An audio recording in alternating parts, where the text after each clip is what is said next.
Faqat shaharlar, saroylar, amirlar yoki boshqalar, balki muassasalarni ham o'zining kutubxonalari bo'lar edi. Shifoxonalarni, madrasalarni, yana boshqa ilmiy muassasalarni ham alohida o'zining kutubxonasi bo'lar edi. Nosiruddin Tusiy degan mashhur falakiyot ilmini olimi bor. Musulmonlarning eng katta olimlaridan, bizi Ulug'bekka o'xshagan. Shu kishini Tus shahrida rasadxonasi bo'lgan. Rasadxonani kutubxonasida 40 ming nusxa kitob bor ekan. Ilmiy muassasa, yulduzlarni o'rganishadi. Lekin kutubxonasi bor, 40 mingta kitob, hammasi qo'l yozma. Ya'ni 40 ming kitobni har biriga xattotlar 1 oylab, 2 oylab, 3 oylab o'tirgan. Mana shuni qilib yuzaga chiqarib, rasadxonaga kutubxona qilib qo'yibdi. Buxoroni amirlaridan biri kerak bo'lib qolib, bir tabibni huzuriga chorlabdi. Odam yuboribdi. Borib palonchi tabibni olib kel, chaqirib kel.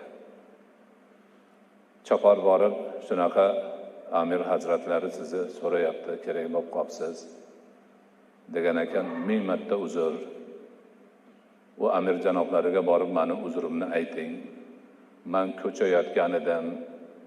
Kitoblarimni 400 ta tuyaga yuklab qo'ygan edim, bora olmayman debdi.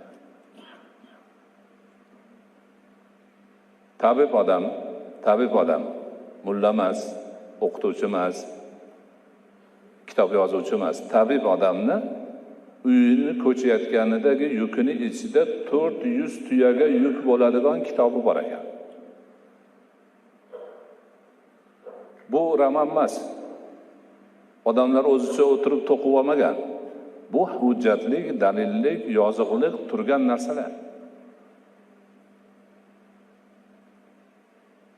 Ana musulmon olami kitobni qay darajaga yetkazgan? Olamni kitobga to'g'izib olgan. Hozir dunyoning qayeriga borib, muzeyga, o'sha kitob saqlanadigan joyga qadimgi qo'l yozmalarga kirsangiz, hammasi musulmonlarniki. Hammasi musulmonlarning qo'l yozmalari. Hali o'qib bo'lishgani yo'q.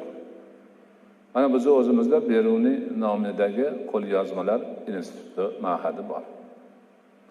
Ro'yxatini qilish bo'lgani yo'q hali. Qilishyapti yana. Juda qattiq urinishyapti, bo'lyapti, jild bo'lib ketyapti. Kitobning nomi, muallifi, yozilgani juda yaxshi ilmiy nimalar. Lekin hali ichidagi narsani o'rganishga ancha ketadi. Hammasi qo'l yozma. Mana shu haqiqatlar bizni doim esimizda turishi kerak.